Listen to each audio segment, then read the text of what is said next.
go live tonight, I'd like us to hit those share buttons so our friends and families would know that we're about to have this conversation. So we're going to take a few minutes right now to share and then get ready to go. I hope everyone had an absolutely wonderful week. I had a great week too. So if you're on Facebook, please remember you can make comments. We're also live on YouTube. You can also make comments on YouTube and we can see your comments. So we're going to share right now on Facebook.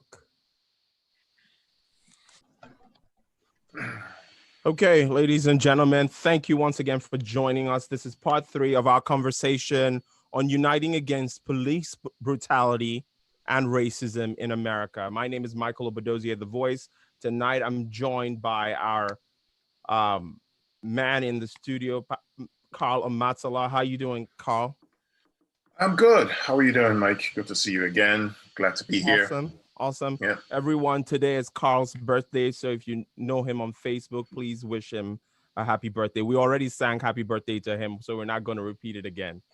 We also have CJ Ramsey in the house. He's an educator.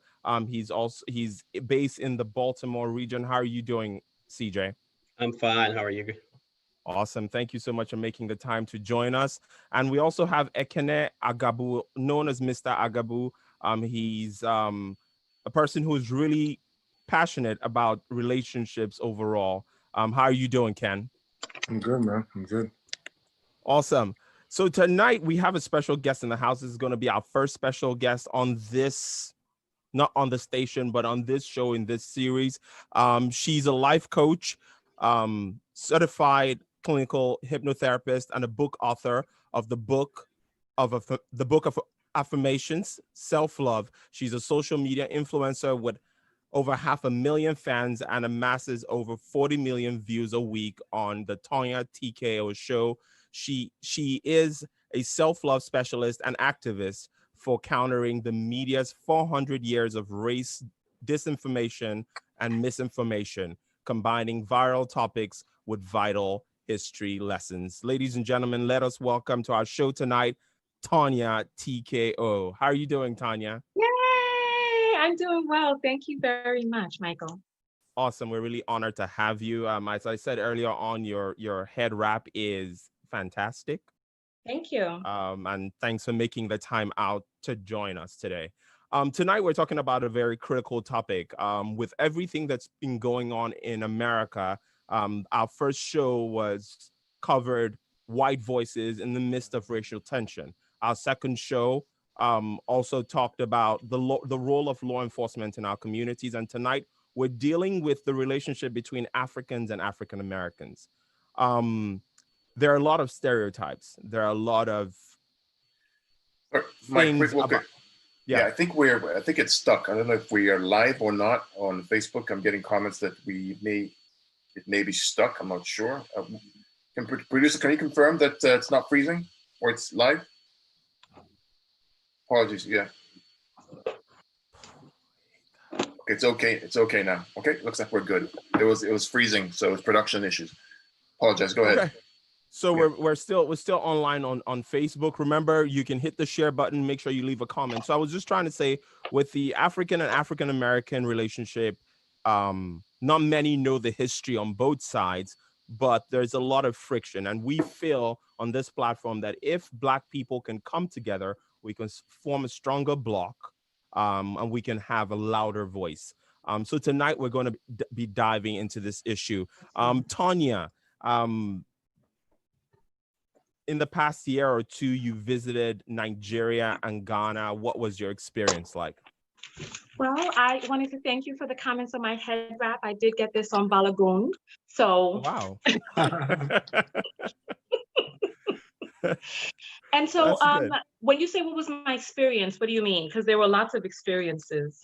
So start from the fun side. So start from what you felt on your journey, on your trip, what you experienced, the things you'll never forget, things you loved about visiting Nigeria and Ghana. Well, I say the first thing is it was really nice to be surrounded by Black people who look like me, people who I look like them, people who look like people all around me. It was an amazing experience. It was amazing.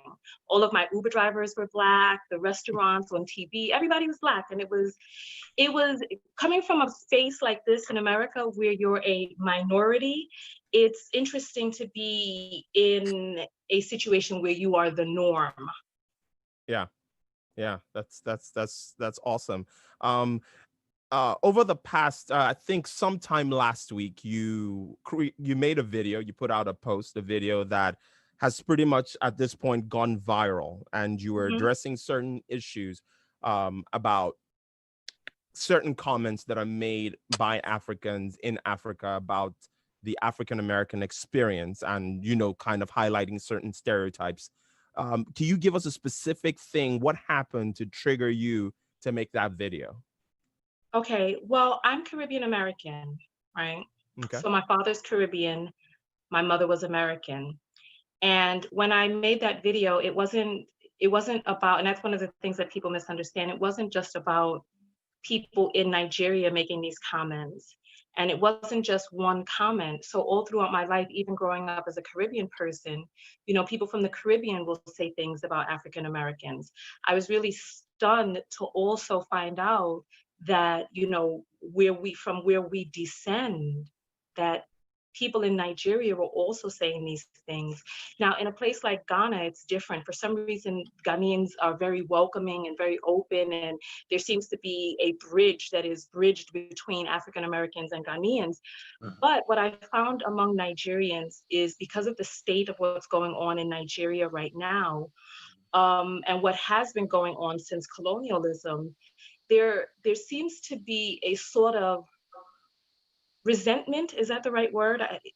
A resentment towards African Americans that are not, quote unquote, taking full advantage of everything that exists over here, not really understanding just like a person can have a colonial mindset, not really understanding that there are people here who are still mentally enslaved.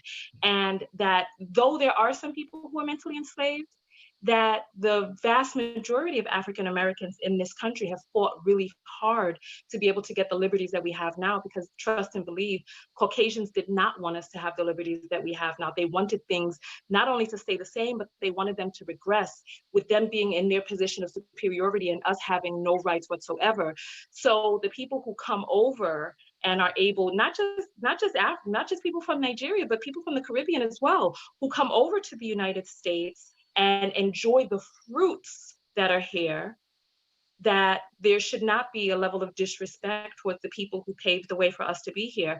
And some of the things that I hear, like African Americans are lazy. So there's this thing, right, where there's this rumor that, that there are Nigerian mothers and parents who will allow you to date an akata, but they would not want you to marry one and bring one into the family. And that there has to remain this divide because, these akatas, these wildcats, these alley cat throwaways that are so far removed from who it is that they are, that they're just not a good fit for the family because the men don't take care of their children, they're violent, they're lazy. When I made the video saying that the people were white identified, what I meant is, identifying with that white supremacist point of view, with the Black on Black crime and Tyrone and thugs and hoodies and baggy pants and all of this stuff. So that I hope that answers your question. A little bit more. Right now, I'm going to play a short clip from your video so the rest of the panel and anyone who hasn't seen the video can get a feel of the video that you made. So I'm going to share that video right now so we can all see it. All right. Some of the comments that I get are from Nigerians in Nigeria who talk about how if they were in America, all of the wonderful and amazing things that they would be able to do if they were in America.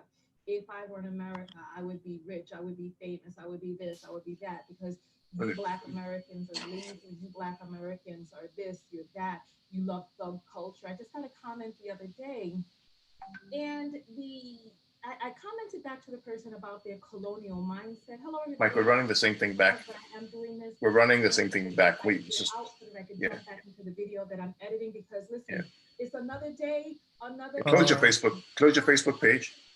Close your Facebook page. Yeah. On one hand, yeah. You're running the Facebook feed. Yeah. On the other, and you all know. Listen, okay. I'm Nigerian people. I am genetically Nigerian and Ghanaian. I just spend dirty December and just won't go home January in Ghana and Nigeria. And there's a pervasive thought that I continue to see over and over and over again. And that idea is that somehow there's something defunct and wrong with African Americans just because. Mike, are you sharing something? Yes, I am. Yeah, you're sharing. We're not sharing the video. We're sharing the rerun of the show. Yeah. So just you're not sharing. Your I think your YouTube or your Facebook is on. That's what's sharing, not the actual video you're trying to share. Okay. Okay. So can you see it now? Yeah, that's better now. That's better. Sorry about that. Yeah, go ahead. You Black Americans are lazy. You Black Americans are this, you're that. You love thug culture. I just had a comment the other day. Yeah, again, yeah. And I commented back to the person about their colonial mindset. Hello, everybody. I am doing this live, but I am doing this just to get this idea out so that I could jump back into the video that I'm editing because listen, it's another day, another Karen. So I'm constantly having to battle Caucasians on one hand, and then now I have to battle Africans on the other. And you all know, listen, I love my Nigerian people. I am genetically Nigerian and Ghanaian. I just spend dirty December and just won't go home January in Ghana and Nigeria. And there's a pervasive thought that I continue to see over and over and over again.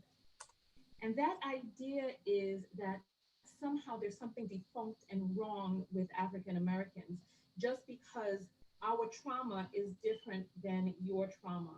And as I was editing this video, I realized, listen, the only reason why your Black ass would be able to come over to America and be able to do anything is because of the hard work, the blood, the sweat, the fighting, and the dedication of African Americans who on this.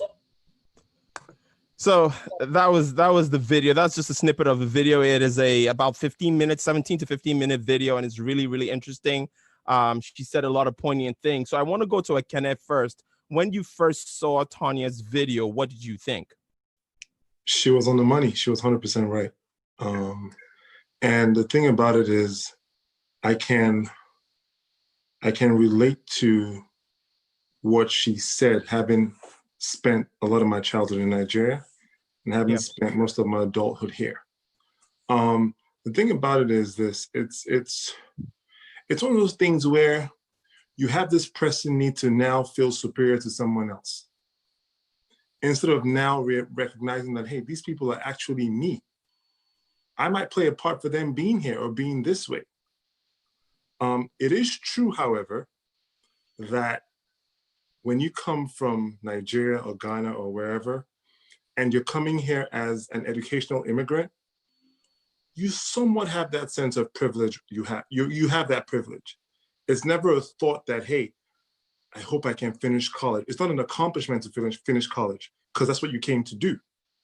But where we miss it is we now come here and try to create another class of Africans. We now call ourselves Nigerians, we call ourselves Ghanaians. We don't identify with African Americans. Even when we become American, we say we're Nigerian American. What we're doing is we're creating a different class of Black folks. So we take pride in, hey, we Nigerians are doctors, we Nigerians are pharmacists. We all have to now be one and say, you know what? We African Americans are pharmacists. We African Americans are doctors. It doesn't matter if you just came on a boat, you came on a plane, and they came on a boat. Them coming on a boat gave us the opportunity to be here right now. And most for me personally, I wouldn't want to be here if I did not see a Black person successful here. So I think she hit the nail on the head with the video. I think I can relate to what she said. And it's something that I personally have had to reflect on in the last 2 weeks and say, hey, listen, man, I am not separate from these people. I'm not different from them. My success is their success. Their failures are my failures too. So it's not them who are thugs, it's we who are thugs. It's not them who are uneducated, it's we who are uneducated. And on their side, they are also educated. Looking at me, they should take the good I have, and whatever bad because of what's going on right now and how they're depicted in the media, we have to own that too. We can't separate ourselves from them and then want to now make ourselves a class above them. So I totally agree with what she said. Yeah. Thank you, Ken. Thank you very much. CJ, when you watched the video from Tanya, what was your reaction? What did you think? My reaction was the same as Ken. She was right on point with what she said. I mean, so many times we have all heard the stereotypes here about Africans, about, you know, like there's the joke constantly about the Nigerian looking to put money into your bank account and stuff on the internet. And, you know, we're fighting against those stereotypes on your behalf, but then we turn around and we run into, as you say, Nigerian Americans or Ghanaian Americans, and they look down on us and they say, oh, well, you know, you guys aren't taking full advantage of everything that you have here. You're lazy, you know.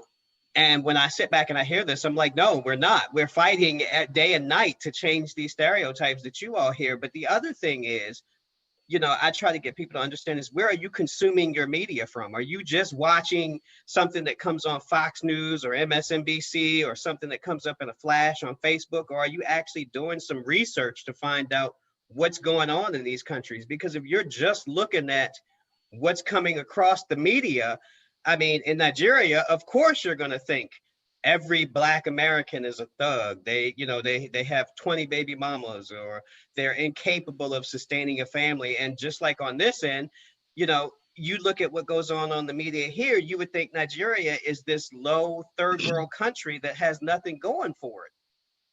Yeah, yeah. Thank you very much. But one thing I want to say before we go to Carl is that I'm not going to lie. When I first came to this country, I had the same opinions, the same stereotypes, and it took me a while to learn about the history of America, because in our last show we addressed the fact that the history is not readily available. It's not taught in schools except you go take a specific history class. It's not public. It's just, hey, these neighborhoods here are low income and that's where the Black people live. So you begin to form these believe the stereotypes until you come in contact with someone or some situation that truly enlightens you. Carl, what did you think about Tanya's video? No, I mean, it's funny because I remember before I watched the video, I was discussing the same thing with my wife about the ignorance and sheer stupidity of many Nigerians and Africans who do not take the time to understand the issues that were fought for hundreds of years that allows us to even come to this country. It's funny, I was talking to her about it, and I saw Tanya's video. I'm like, this lady is 100% spot on. And the reaction I got from social media to my comments about her being spot on by people who I even think are educated was exactly what I was talking about. The ignorance of not understanding that the reason why your Black ass is here is because somebody paid the price in sweat, blood, and tears on the ground here. And so for me, my enlightenment really came years ago when I was opportune to work in Ghana. Now I'm Nigerian, right? I worked in Ghana for 2 years, and I went to Elmina Castle. Now, Elmina Castle is one of the forts where, it's the one that Nancy Pelosi went to a couple of years ago. It's one that a lot of African Americans go to when they go to Ghana to go visit. I went to Elmina Castle. And when you go to Elmina Castle and you go to the dungeons, or the point of no return, you go into that place, you see the walls where the place where they kept the slaves.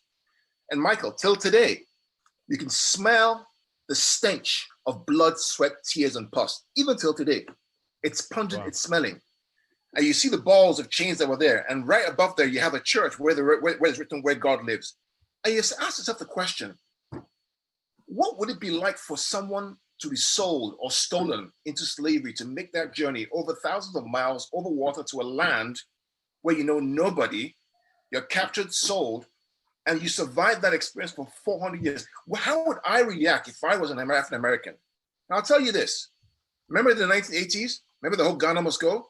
Yes. In Nigeria, right? Yeah. If African Americans were Nigerians right here, none of us would be able to come here and get a job. Because what's happening in South Africa, right, against Africans will be happening right here. But the benevolence, the solicitude, the open heart, the large heart that African Americans have to welcome us here as brothers and sisters is often forgotten. Yes. Without the suffering that they went through, right, we would not be able to come here. We as Africans need to understand that and begin to reconcile ourselves to our brothers and sisters. It's the only way. Tanya made a good point earlier on about Ghana. Ghana seeming to be able to be open, right, and embracing the year of the return.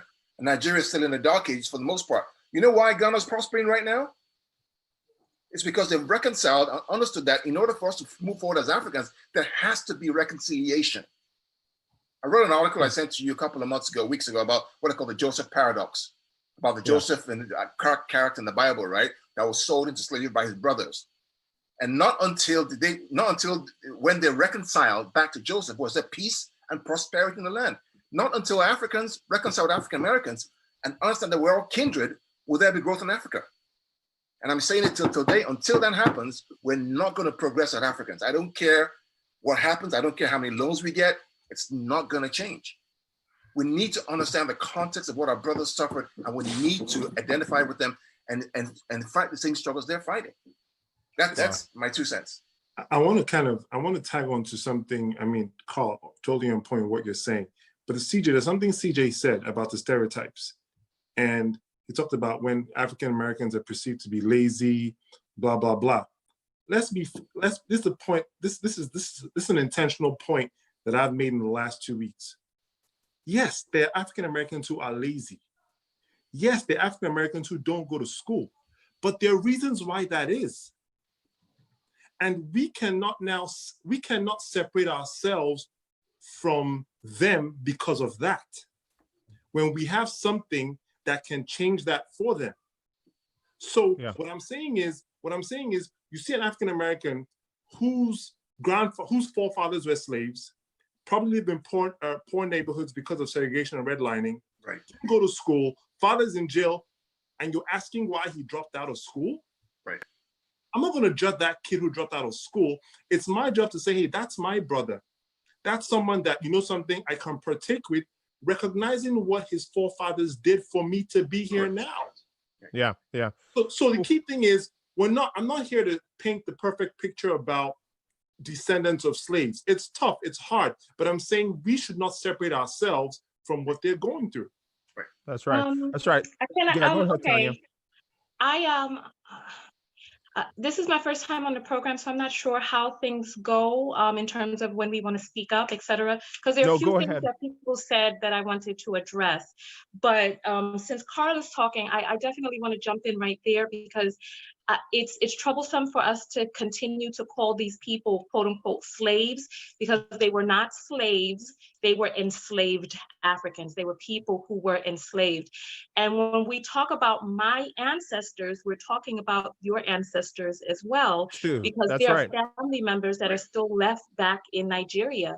There were family members that were stolen and trafficked. So there are family members that are left back home, and their family members were trafficked away. So they were not, when we call them slaves, it dehumanizes them, and it makes it seem as if their existence started, began, and ended with being a quote unquote slave. These were enslaved Africans. These were people. These were human beings. These were our forefathers. These were your forefathers. So I just wanted to say that. I also wanted to address, I think Ekene, I believe it is. Yeah, Ekene, who was talking about how, you know, that you all should consider yourselves African Americans, and that there is no difference. And I think that I don't agree with that. You know, I think that people's cultures are beautiful. You know, I started a matchmaking business to be able to match people interculturally with Africans in the diaspora, because I believe that culture is important. I believe that honoring where it is that you come from, and the habits and the foods and the dance and the music, that all of those things are important. And if you're Nigerian, if you're Ghanaian, if you're Guyanese, if you're whatever, If you're from Trinidad and Tobago, if you're from South Africa, if you're from Uganda, be proud of that. You know, if you're here in this land, there's no one is telling you to toss down your flag. What we're saying is we are all Black. We're all Black. Yeah, we are. Tanya, to respond to that, I get what you're saying, but here's what I was saying. We use that to differentiate ourselves from the Akata. That's my point. So we in different communities, we take pride in the fact that, oh, I'm Nigerian, we're Nigerians, so we're all doctors. And we use that to create a different class for ourselves. So I'm not saying that we disregard where we're from. We should use the knowledge of knowing where we're from to give that confidence and privilege to our brothers who are here, who don't have that knowledge or who don't have that link because of being enslaved. So I shouldn't want to come here. I'll give you a true story of what happened about 20 years ago in college. I was an RA, it was opening day. We received all the new freshmen coming in. And this Nigerian father, we spoke and he figured out I was also of Nigerian descent. And he said to me, and listen, his son went to high school here. So this is not, they didn't just come. His son went to high school here. He was bringing his son home to school. And he said to me, listen, exact words, I don't want my son to have no African-American boy as a roommate. I want a Chinese boy, those boys who study. That's what I mean. That African-American boy he's referring to is the reason why you're here. It's the reason why your son is here. We shouldn't have a different class to separate your son from that boy based on a stereotype. So that's what I'm saying. So right, no, I hear you. However, is there a way that people can still say, I am Nigerian, right? Yes. And you are African-American, but the reason why his father was doing that is not because the person is African-American. He was doing that because of ignorance, because of stereotypes and falling prey to that, not because he's Nigerian or identifies as Nigerian. Yeah. We have Ken, before you go ahead, let me take some comments from YouTube. Thank you to everyone who is viewing on YouTube. Shanice So says, in unity, there is strength. We need to be conscious to recognize ourselves, where to spend our money, build our communities. The best way to defeat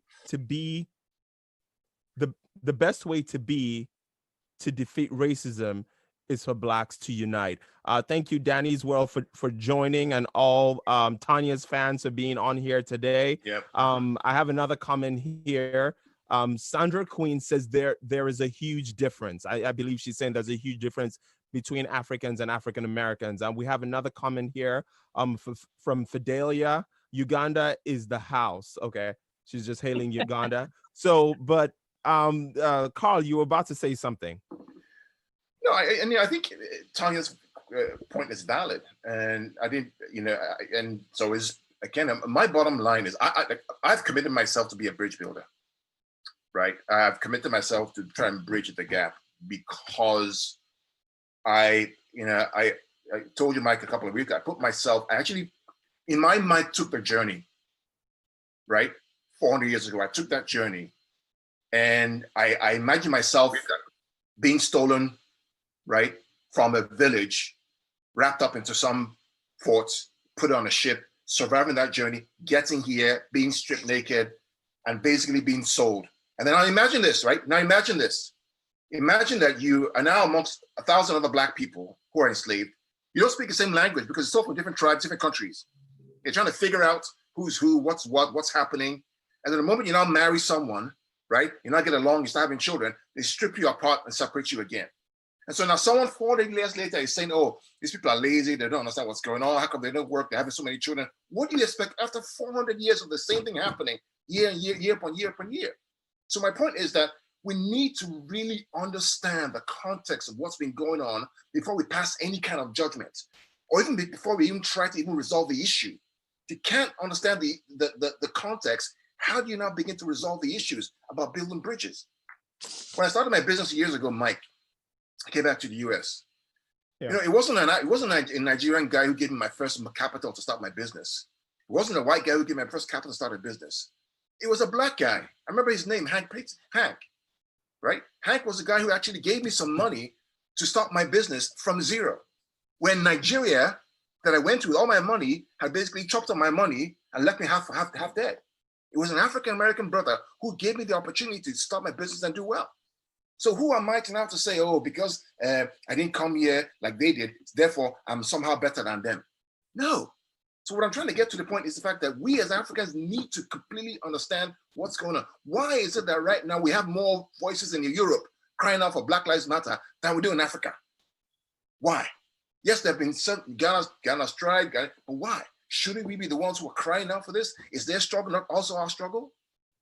So we really need to really begin to figure out why we are the way we are and how we can start to reconcile and build the bridges to make sure that we as a people can move forward in the one direction. The Chinese are doing it.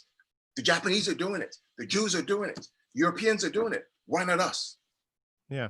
Yeah. I have a quick question for CJ. I've heard out there somewhere that some people in the African-American community feel like these things that some Africans do is intentional.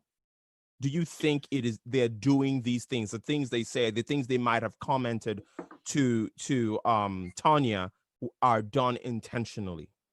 No, I think it's done out of a state of ignorance. You know, we have a saying that Maya Angelou put into our community is, once you know better, you do better. That's right. You know, I used to be one of those people. I made comments because I did not understand. But once you start to become educated about your brothers in Africa and your own history here, you know better, you start to do better. My wife, who is Nigerian, was my turning point, because I came in with all these preconceived notions when we started dating, because I heard all the stereotypes and all the rumors. And my wife was the one to turn me around and say, hey, this is not true. There's, in my house, every day, there's a cross-cultural exchange between me and my wife, trying to understand one another's culture. Yeah. That is the same thing that needs to take place on large scale between Africans and African Americans. Africans, you know, there's a form of PTSD that has never been addressed in both communities, because we're all the same people.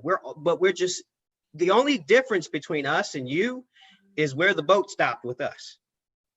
We are still, you know, we're still part, as Tanya said, we're still part of that same family, you know. Looking and looking back, like you were saying, like this is, I've been saying the same thing, Carl, that you have said to my wife for a year now. I'm like, this is our Joseph moment.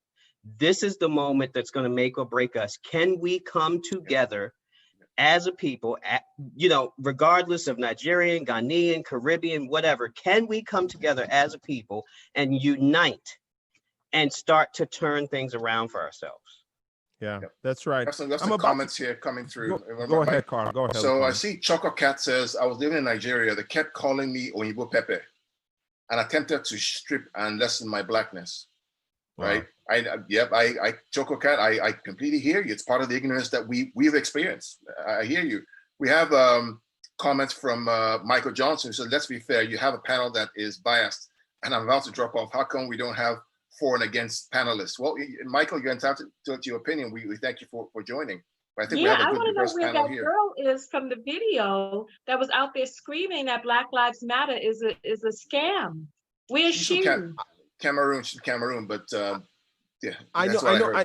Johnson, I understand where you're coming from, but our aim is not to highlight ignorance. I know it'll be really interesting, and I'm going to play her video right now so everybody can see what she said.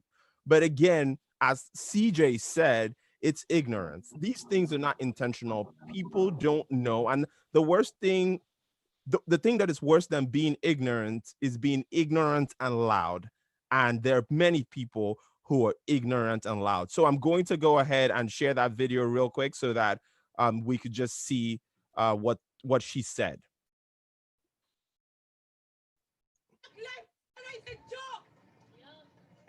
I hope everyone can see the video.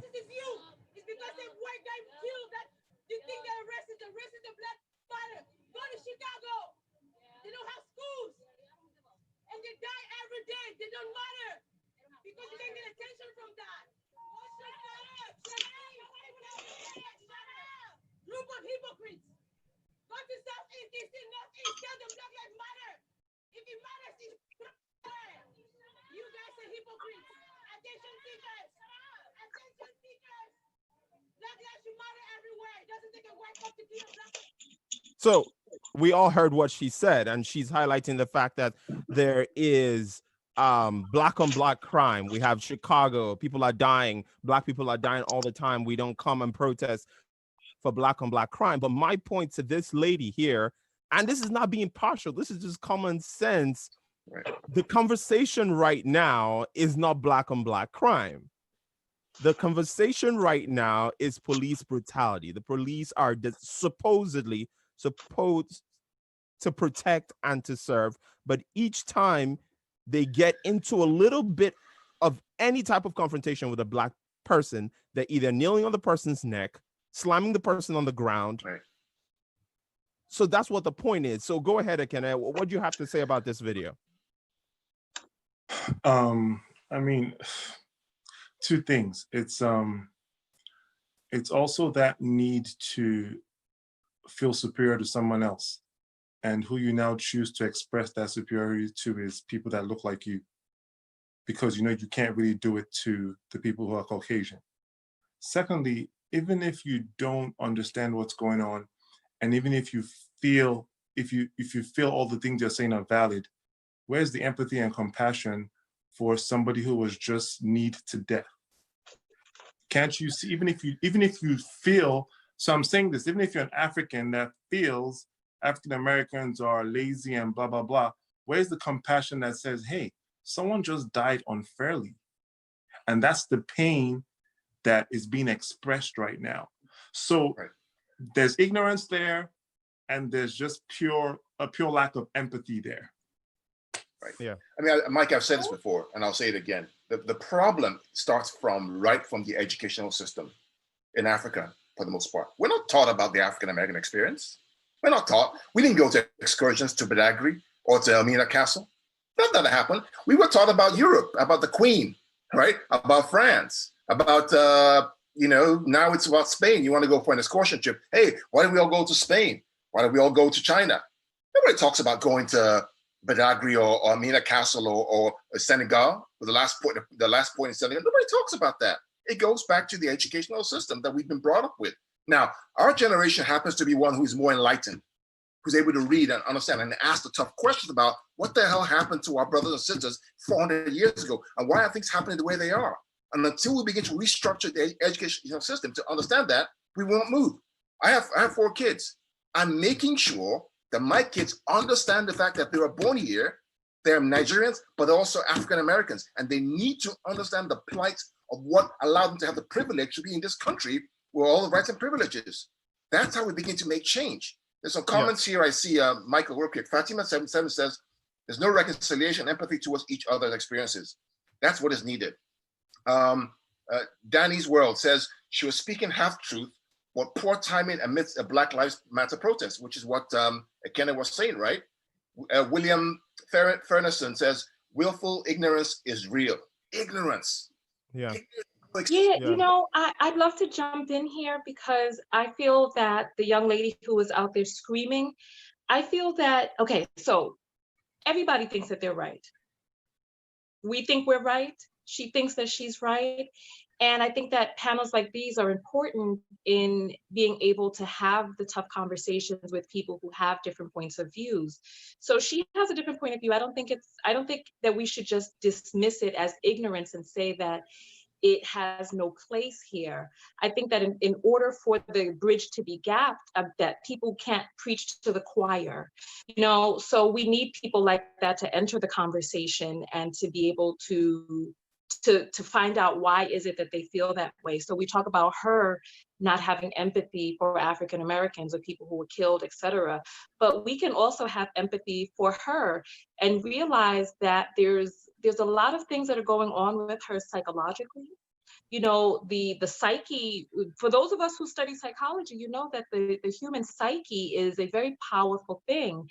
And so that young lady is doing what it is that she needs to do psychologically to be able to make sense of the world and to be able to cope in it. You know, there are people who have colonized minds, and it's difficult for them to understand how is it that, you know, these people who seem so nice, or who are the heroes in the movies, or who are not hurting me, how is it that these people can be bad?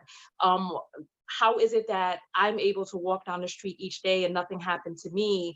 You know, so people, what will happen, you know, especially with Stockholm syndrome, people will identify with their kidnapper or their captor. Yep. And in order to be able to live, you have to be able to trust. And there are people, like, think about it. When you hear a story, in your mind, you start thinking, okay, well, was the person in the absolute right? Was there anything that the person could have done to stop this? Is there anything that this person did to cause this? And there are a lot of people who are coping with all of this onslaught, because it's a lot to deal with. It's a lot. And one of the things that people do to cope is to push it away.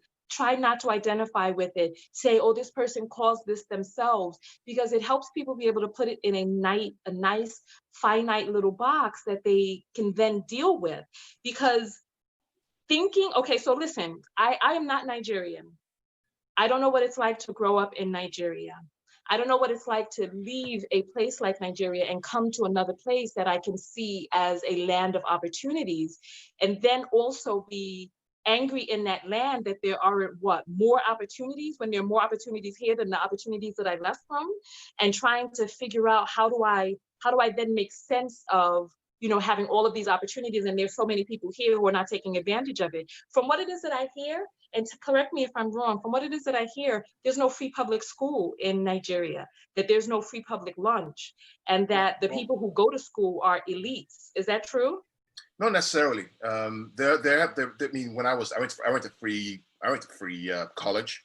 In fact, a lot of my friends who are doctors who come here to be medical doctors actually had free college in Nigeria. So, and it was pretty good. It was pretty good. The issue that we have, in my opinion, is one of the lack of education. When I mean education, I'm not talking about going to school and learning about a book about Badagry. It's about getting involved and understanding the context of exactly what happened, right? And being able to identify with that issue and understand the reason why people behave the way they behave, right? I know a lady, a friend of mine, who left her corporate job in a big accounting firm, right? Successful lady, right?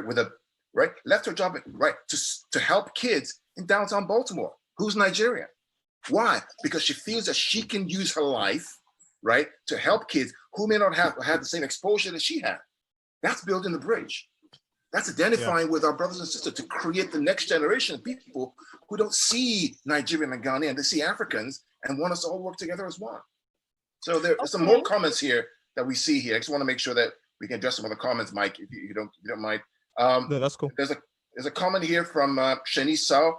Her problem is that AAs bully Africans, even in adulthood, especially in the workplace, okay?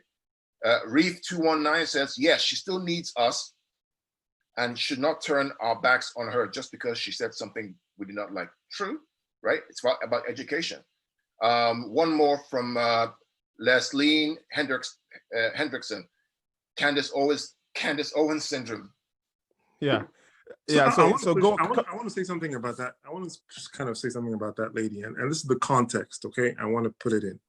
Imagine that lady being a DSS worker in Baltimore City. Imagine that lady being and having to see these poor Black people who she claims are lazy, and your job is to help them and provide them resources. With that kind of attitude, you can't do your job well. Yeah, she can't even do that job. She wouldn't take it. She wouldn't do it. Well, we don't know what job she has. For all we know, she could be Candace Owens' assistant. The key point of what I'm trying to say is the same thing that happens when we accuse the white person of separating themselves from us and judging us is what she just did. Yeah. So what she does is she dismisses you based on a stereotype and says you're not pulling your bootstraps up, you're lazy, you're not doing this. Imagine her in a position of power where she has to serve African Americans who are poor. Yeah. So, and go ahead. Ken, go ahead. One of the things I wanted to say is let's talk a little bit about some of the African African American to African stereotypes. Okay, so when I came to this country, so pretty much in the first year of being in this country, I joined the army. And I think there's something about a recent migrant that comes here we don't see sometimes when there is some type of attack towards us. But over the years, I remember what was done to me, and it wasn't done to me by white people. It was done to me by African Americans. So I had a better, in my mind, I had a better experience with some of the white people that I met in the military. Whereas, you know, I was told that I eat, by African Americans, I eat monkey hips and rice. I was an African booty scratcher. I was an ashy African. They said all types of things to me too. So with Carl and Ekene, did anybody go through any type of these stereotypes being thrown at them? And for me, I just thought it was, I thought it was funny. I thought it was funny. I did, but now being more conscious, I was like, wow, that was nice, you know. But go ahead, Carl. Oh, Ekene. Can I go first? You know what? Of course, I get it on the basketball court sometimes. You know what I'm saying? I get it, but I dismiss it as juvenile stuff, because nothing there is going to change. You know what I'm saying? It's not going to change my life in any way. I get it. It's like high school stuff. If you're in high school anywhere, people make fun of you, or they look for things to make fun of you on. So I don't take those things to heart. You know, I've had the coming to America one. Are you Eddie Murphy? And do you know why I was Eddie Murphy? Because I put a Bell Atlantic phone in my room.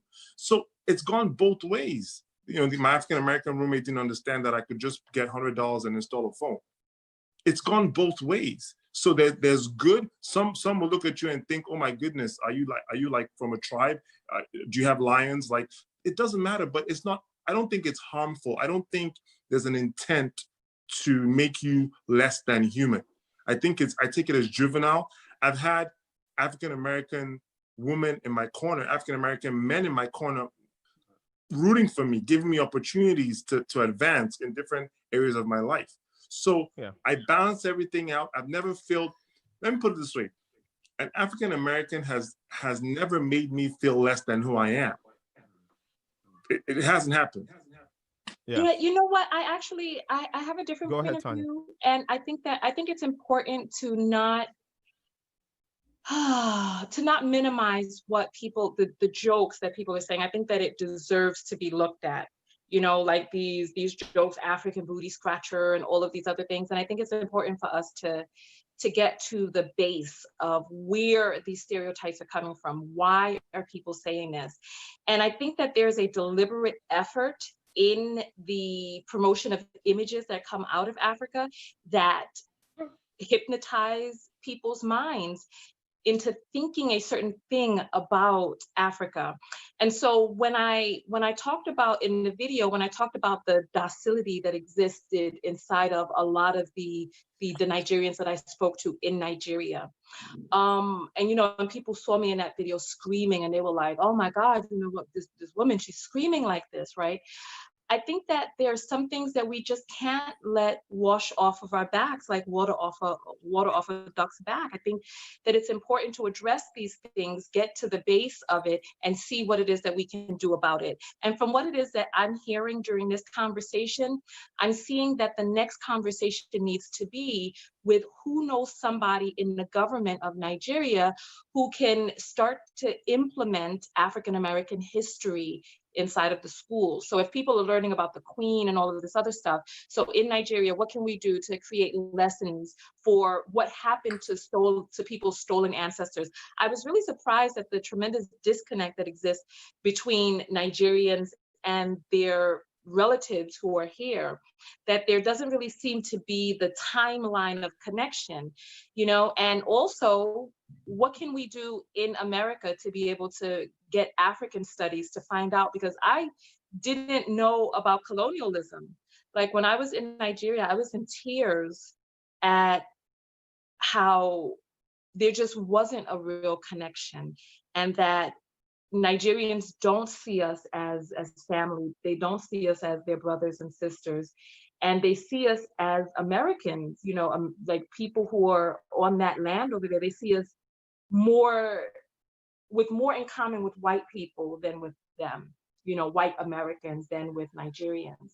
And so I think that it's important that we have education on both lands. Yeah. So Well, Tanya, going back to just talking about that education point, you know, as someone who worked in the school system, the first thing that we have to get our people to understand about education is that our life did not begin with slavery. Like, you know, I can go back, I'm not that far removed from school that I don't remember being in classes and learning about our history. And the first thing we start learning about is slavery. It wasn't until I got to college that I started to hear about Sudan and Egypt and other countries and how the impact that they had on the world. You know, we need to stop this thing of, you know, American history versus African history versus, you know, Nigerian history. It needs to be world history. We need to learn about our place in this world. The other thing that I want to say is, you know, it behooves us to show up to things. So, you know, one of my biggest frustrations when I was a teacher, when we were working at Howard County, was to try to get African studies into the school system. And we would sit through meeting after meeting after meeting, and we would say, we need these classes. And we would hear the same thing. We don't have funding for it. That's going to require us to get someone new to teach it who understands it. And Uh-oh. He froze up. there's no demand for it. Okay, go ahead. My demand for teaching your history. There's no demand for teaching white history, but there always has to be a demand for teaching about the other. You know. Well, so if there's an issue getting into the schools, I mean, you know, Jewish people in this country have Hebrew school on Saturday. I mean, if we're not going to be able to get into the Board of Education, then what is a way around it? Because if the issue is lack of education, then there could be something else that can be done. Yeah. You know, there's a part I don't want to, there's a part that I guess I'm extremely, and this has been burning in me in the last 2 weeks. And I guess the part of what I'm saying is, Tanya, maybe I'll explain this. When a Nigerian, or I'll speak as Nigerian because that's what I know. When a Nigerian comes here and they're successful, honestly, by virtue of their success and accumulation of wealth, they blend right into the white communities, like real smooth. Like that's where you can afford to live, so you live there. That your lifestyle somewhat is similar to that. And what we do is everything we're saying about African Americans learning their history, knowing where they came from, it's right in front of you. It's right here. That's what I'm saying. It's right here. So instead of just running away into the white communities, nothing wrong with that if you can afford that and you want that, but don't separate yourself from the ghetto. Why not? The people in the ghetto, don't separate yourself from the people in the ghetto. Don't see yourself as above them. That's what I'm saying. And you see, one of the things that I think one of the disconnects that we have is that you interpret different as hierarchical, above or below. But like a person can have can differentiate themselves between another without feeling higher or above them. But Tanya, that's what I'm telling you. That's what we do. I'm telling you that's what the issue is. The whole thing is to come here and be above. And the first target is the African American who's lived here. I'm being honest with you. So that, and I'm saying it's a thing to say. That's where that statement comes in. Of they're lazy, they're into crime. If you want to take a poll, every Nigerian father will tell their kids not to hang around African Americans. He's right. I want to look at. I think it's part of a human condition, and what I mean by that is, think about South Africa, for example, right? You have Nigerian guys go over to South Africa. What's the complaint? They take our women, take all our jobs, right? That's what we hear, right? That's why you see recently the whole violence in South Africa. 1982, Ghana must go. Why? Because Ghanaians are taking our jobs, right? Now, even now, if you go to Ghana, there's this thing about Nigerians in Ghana, oh, they're buying all the property, they're doing all those things. There's a human condition that tries to separate and look for ways to elevate yourself above others. And it takes a conscious effort on your part and the person's part to break that bridge. and find common ground where you can find common ground. And we are different, exchange those differences. What are the common things that we as Black people need to understand and come together with? And that's, I think, the way forward. And Carl, so, just ahead, to add to what you just said, Carl, that is, we're now accusing the white people of having done that. And I'm saying we are doing that too. That's the point I'm trying to make. We, even though we don't have that institutional power in the United States as Nigerians, but we do that on a local level. We do that with what we say to our families and our kids and who to associate with. That's what I'm saying. But and I'm sorry to say it this way, but that's not just Africans, because there are African Americans who have made it and feel the exact same way. They say, I don't want you hanging around with those kids. I don't want you doing this. I don't want you doing that. There's this sense of, I have achieved and moved beyond this. That's not just Africans, that's everybody. America is, they give this belief of anyone can pull themselves up. Anyone can be better than what they were. But when they hit that point of, now I'm better than someone else, it doesn't make a difference. They're looking for the next target to prove, hey, I'm better than you. I can't say that that's just Africans. I know African Americans that do the same thing. They move out of these communities, they start making money, and they say, we're not like you anymore. I can't relate to what you do. Yeah, thank you everyone for joining us on Afrobeat Live on YouTube and on Facebook. Please, if you're on YouTube, please hit that subscribe button and also follow us on Facebook. Tanya just pulled out her fan, a very nice fan. And so I'm going to, it's the comments I want to read. There's some comments I'd like us to read. Yeah, I'm going to read one of them here. There's one that I like. It's by Deep in Indigo. She says, and I've heard this before, meaning, I guess what Ekene was saying, I had a Nigerian friend growing up who was told he couldn't date me because I am African American, and explained to me that he was told to stay away from us. Marriage Family in the Word says, Tanya, you're so objectively, you are so objectively weighing on both sides. So that's an awesome comment for Tanya. And then she also says, absolutely, CJ, it runs through. Go ahead with your comment, Carl. No, I was just looking at some comments here. Choco Cat says there are more poor white people in the USA than Blacks. There are some really great comments that are here. CJ's right, talking about education. Guys, really some really great comments, and we're glad that you enjoyed this discussion. Again, our job is Afrobeat Live, right? We're an Afrocentric media entertainment company. We do politics, sports, and culture, and our job is to try to expose this conversation and begin to build the bridges across the African diaspora. And I mean African diaspora, both here in the US, both back home, and everywhere else. So please keep commenting, keep subscribing, and I have a little bit of a different point of view, because I don't remember who it was that said it. I think it was Ekene, and he was saying that why is it that there's certain people that we need to be unified with people in the ghetto? And I think that is a really naive point of view. And I think that that's part of what holds us back. I think that for Black people, for some reason, we continue to try to unify with people across socioeconomic lines, across lines of different points of views. And I think that we can come together with people who are of like mind and do what it is that we need to do. But I think that what ends up expelling a lot of our energy is trying to make people who are of a different mindset unify with us, and then beating our head against the wall, wondering why they won't unify. There are some African Americans who are very destructive. They're self-destructive. They hate themselves. They damn hate you, and they don't want any. So it's like, why are we going to fight to try to unify with people who feel that way? It's like, okay, so we are here. We are educated. We have similar points of views. What are we going to do? Okay, so Tanya, let me listen, I lived in Harlem. And I didn't understand that there are Black people who will pee in the hallway. There are Black people who sell drugs on the stoop. There's Black people who will beat you down and they don't care.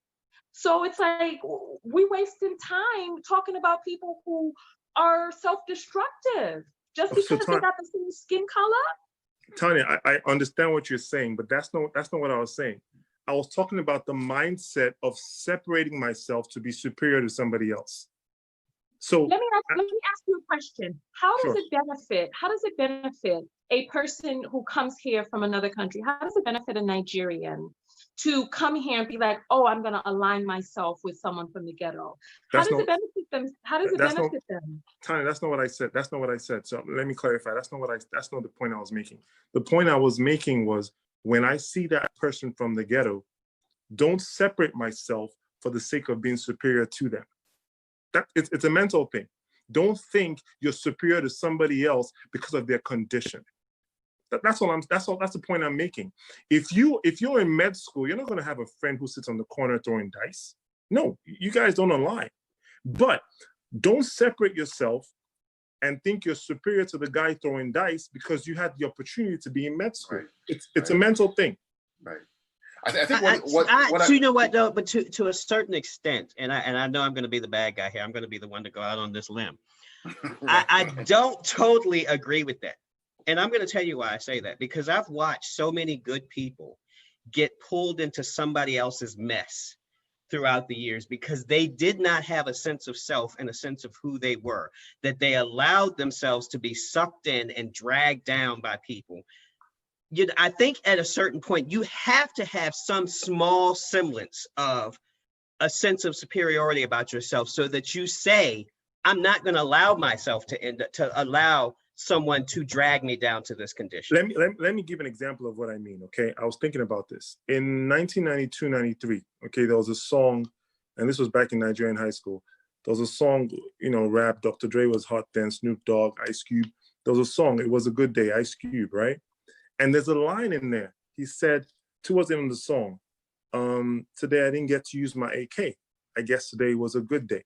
Listen, I memorized that song. I didn't know what an AK was. But guess what? I was attracted to the culture and the stardom of Ice Cube or whatever it meant, and I identified with that. So what we wanted to do in the early 90s, every kid in where we grew up wanted to wear lumberjack shirts and baggy jeans and Dr. Martens or Timberlands. But guess what? Ice Cube was talking about Compton. So I can identify with it when it's on a record. But when I now come and I see people in Compton, I look down on them. I'm not saying go be friends with them. Right. But I'm saying, yo, you can't like it here and look down on them there. Because what Ice Cube was talking about was not being cool and fly. He was talking about the real struggles in the ghetto, which I only realized when I really figured out what an AK was. So what I'm saying is, we do this hypocritical thing of falling in love with everything African-American culture has expressed, but we look down on where it came from. So I'm not saying you go driving to the ghetto and make friends. I'm saying don't look down on them. You spoke about being superior. Don't be superior. You're superior to no one. You might be superior to a condition, but we're superior to no one. And because we recognize that, that's why that person in the ghetto can find his way out of that situation. That's the point I'm trying to make. So it's a mental thing. And anybody who is Nigerian or has been around Nigerians will understand what I'm saying. That's separation for judgment. That's what I'm talking about.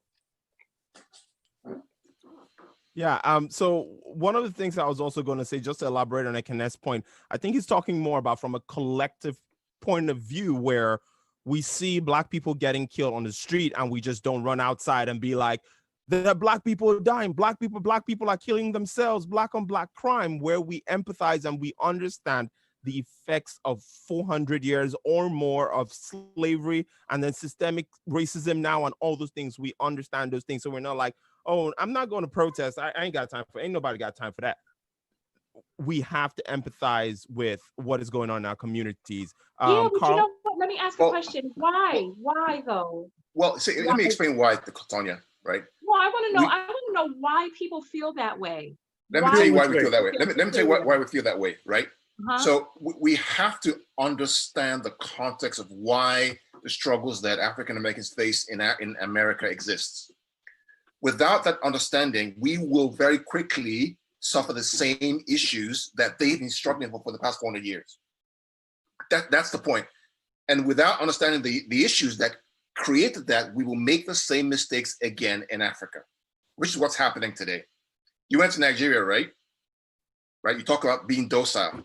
Why are we like that way after 60 years of independence? Why? Because there is a complete lack of education in terms of understanding who we are as Nigerians, not Yoruba, not Hausa, not Igbo, but a Nigerian people, right? And what our goals and objectives are. Until we get to that point, look at America. I'm Irish American, I'm Italian American. These guys still go back to Italy. They still go back to Ireland once in a while, but they're American. But the Europeans, they go back. Why aren't we doing that here? Some come here, they say, oh, I don't want to mix with the African Americans because I feel that I want to just get a job and do well, and then no. Well, first off, but you got to look at the system. I think we're oversimplifying it. It's not like somebody's grandfather came over here. We're talking about 15 generations. That's a long time. Yeah, and Tanya, CJ, and Tanya, where does it stop? And how does it stop? I'm Nigerian, and I'm saying, for example, I am making the commitment to break that barrier between our kindred. And it starts by educating myself and explaining to my kids and to others who want to listen why it is the way it is today and what we can do to overcome it. Now, if we don't do that, then we're the most foolish race in the whole world, and we will never learn. If we can't look at a fort in Elmina, understand what happened in Elmina, then and trace the trajectory to what's happening till today, then we're the most foolish of all races. I mean, you know what cognitive dissonance is? I know what slavery is. I know what poverty is. I know what those issues are, right, and I see them today. Okay. So listen. I told you I'm not Nigerian. I was born in the brine. I was born in this mire. Are you sure? You look like a Chingwe. How funny.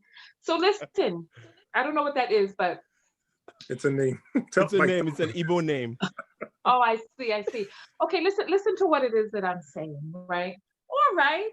Okay, let's say I did come over here after the fight, right? What sense it makes to go back and start fighting now when you could just smooth sail into the life of Riley? I'll tell you why. Because when a policeman stops you, right, doesn't ask you, are you Nigerian or African American? What does he see? He sees this, right? And then he carries a gun, right? So at some point, if you don't begin to understand the issues, you're going to end up dead. That's the bottom line. I got kids. They're here. Do I want them to go back? It's their choice. But I'm going to make the conscious effort on my own self to make sure I understand the issues at hand, trace it all the way back so I can better identify with the struggles that my fellow brethren are facing. Now, if that's not accepted, okay, then if that's not accepted, I'll just keep on doing what I'm doing. Keep educating myself, keep segregating myself, and hopefully my superiority will be able to conquer and be accepted by the white man. Right. If that's the objective. Hey, but let me ask you this question, though. How long do you really think a Negro can get by in America without realizing that they's Negro? Huh? How long do you think they can get by? What does that mean exactly? So, sorry, what does that mean exactly? I don't understand what that means. This country will remind you that you are Black. Okay. If there is a person that is in this country who is set against trying to realize that they are Black, what can we do about it? That is their issue. They will be reminded sooner or later. One day a Karen is going to come up to them. One day a Ken is going to come up to them. One day, like that young lady who was out there screaming. Right, but Tanya, didn't MLK say that the moral arc of the universe bends towards justice at some point? Are we not still bending that arc all the way through justice? Are the struggles of the past 400 years part of that? Are we making progress, even though it's slow, towards a more balanced and more perfect union? Isn't that the whole purpose of what we're trying to achieve? You know what? I feel like, and I have to be honest here, I feel like it is a squandering of our resources as educated people on the same plane or in the same realm. It's a squandering of our resources to talk two people who are not going to be able to hear what it is that we are saying. Don't agree. Here's why. Have you educated them? Why? Have you educated them? Do they understand? You, Until you educate, Tanya, the thing, Tanya, until you educate a person or try to educate them, they have no idea. They have no idea. It's our job to try to educate. And if they don't take it, fine. But at least you tried. Move on to somebody else. I gave the example. I gave the example of a friend of mine who gave me the first capital to start my business. It wasn't a Nigerian. When I was in Nigeria, they took everything from me. It was an African-American brother who saw me, knew my talent, and gave me capital to start my business. Right, but you know, but I think that what Tanya is saying is that sometimes we get stuck. Our targeted audience. Who is our targeted audience for this broadcast? Because if our targeted audience is a person like that woman who was out there screaming, I don't really see how what we're saying is going to penetrate. And I don't really see how we are some very powerful people on this call right now. And we are using our power to talk about people who, one, are not represented on this call. And we're using our time together to not really talk about solutions, but to talk to people who is not the target audience for this video, who are not going to be able to hear what it is that we're saying. And instead of really doing what it is that we need to do, we're spending our time talking about people who aren't here. So let me get CJ to make his comment. So what I was saying is I kind of understand where Tanya's coming from, because we have been, you know, but like my grandmother said the other day, we're still fighting the same battle that they fought years ago. We're still fighting the same exact struggles. I equate it to Jesus, and I hate to say it this way. Jesus said, you know, he went looking for a multitude of people. And he said, you go in, you give the message, and if people don't want to hear it, you shake the dust off and you move on. Sometimes we get mired in our community, and we've seen this time and again, we get mired with trying to pull people on to get them to understand, hey, we need you in this battle, and we need you to understand that we all got to stick together. And we get stuck there, and we lose focus on what we should have been doing all along, going, and then the movement gets pushed back. Well, what she's saying is that no. What she's saying is that we can educate them. I agree with you. You educate everybody, but the ones that do not want to accept the message, you move on. We don't get stuck in mire saying, oh, the person in the ghetto. I feel for my brothers. CJ, you know what? I'm sorry. You're 100% correct. That's exactly what. Hold on, Carl. You want to know who brought down the Black Panthers? You want to know who brought these people down? Black people brought them down. You want to know why? Because the qualification for getting into the Black Panthers was to be a Black person. You want to know who gave up the location for Fred Hampton for the FBI to go in there and shoot him sleeping next to his pregnant girlfriend? It was a Black person who gave up the entire setup, because the only qualification for being able to get inside the room was not being of same mind, not having a track record, it was just having Black skin. It was a Black person who said, get your hand out my pocket, when everyone looked back and other people looked up and shot down at Malcolm X and killed him. It was a Black person. So me personally, I would rather fight the fight with a person of a different skin color and same mind than to sit here going around in circles trying to get somebody who has the same skin color to try to get on the same page. So let me be very clear, right? CJ, you're 100% correct. If you try and they don't listen, move on. But the moment we give up trying, then we're the most miserable of all races on the face of the earth. And we will never succeed. And we will never succeed until we try to mend the breaches and close the gap between what has traditionally kept us apart. We will not succeed. If I meet somebody who doesn't listen, fine. That lady, for example, we don't know if she's been educated or not. We don't know if she's been to a Amina Castle. We don't know if she's opened the books about what happened in this country for 400 years. We don't know. Maybe Did anybody reach out to her to get her on this call? Sorry? Did anyone reach out to her to get her on this call? Yes, I tried to find her, but I couldn't get to her. I did my best to try to find her. Right. So there's who reached out to you, Tom, to get on the call? With your perspective, somebody did. You answered. Right. That's why you're here. Yeah. But we cannot say because somebody we're not going to reach out to. We have to try to reach out, because we understand that until we get together as a race, we won't solve the problems that we have. Now, those who don't want to come with us, there's a lot going on. Let it connect go. Connect, that's a lot in your mind. Go. I think Tanya, sometimes, and I think sometimes you asked the question. You said, who's the audience here? The targeted audience, not who the audience is. The targeted audience. Target audience. Okay. In my mind, I'm speaking to that person like me, who's had the best of both worlds, lived well in Nigeria, and has come here and is trying to create a different class for himself above African Americans. And I'm saying there is no need to mentally separate yourself from people that paved the way for you to be here. That's what I'm saying. And I'm saying that, you know what? It's so easy for us to quietly do that and have our double lives and live well here and fly over whenever we want to, live well there and come back and ignore or put a blind eye to the struggles our brothers are going through. That's the point I'm trying to make. Part of the issue is, right? Your targeted audience is a person that is not represented on the panel or in the audience. No. Carl is here.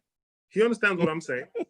Right, but I'm saying, let's do a survey. Survey the audience and see how many people watching this video are of the mindset that they feel that they are superior to African Americans. So it's like we are among, survey them. Hey, Mike, do you want to do that? But hold on, I just want to make sure. I think we're missing the points here. I think we're missing the. If you feel that you are above African Americans, put up a number 1. If you feel that you are equal to African Americans, put up a number 2. If you feel that you are less than African Americans, put up a number 3. It's very simple. Look at the numbers coming in. Above 1, in the middle same 2, and below 3. And you'll see. I don't. So Tanya, with all due respect, Tanya, I don't see how that's relevant to the conversation at hand, and I'll say why. Our job is not to talk about who's superior or inferior. Our job is to figure out how do we bridge the gap. What are the issues that we faced? I'm talking about my Nigerian experience. I mean, Akenya and I are one of the privileged in Nigeria, with the great schools, travel the whole world.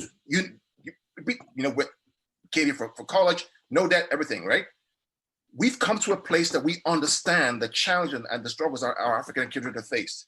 And we're trying to see how can we bridge the gap so that others who come here, right, with the same privileged education, do not have to think like the way we thought when we first got here. I'll give an example. I will never forget my first semester here in college. I went to a Chinese restaurant, right? Didn't have an American passport, didn't have a green card. I was here on a student visa. This guy comes in and he's begging for food from me. You know what my first comment to this guy was? What the hell is wrong with you, man? You have an American passport. Why are you asking me for food? I don't have a green card or American passport. That was 14 years ago. And that person from then till now has completely changed. Why? Because I've educated myself. What I'm saying to you is that was there a video? Video of what? See, part of the issue is I feel like we are kind of like talking about gay rights or the issue between gay people, and there's no gay person represented on the panel or in the audience. It's like, how do we talk about this issue of bridging the gap when we're all on one side of the bridge? Where is the person on the other side of the bridge? If you looked at the survey, there's nobody inside of the audience that surveyed that they were above. Are you Nigerian? Are you Nigerian? Genetically? CJ, are you Nigerian? CJ, are you Nigerian? Partially, genetic. Right, but you're African American, right? Yeah. I'm Nigerian, right?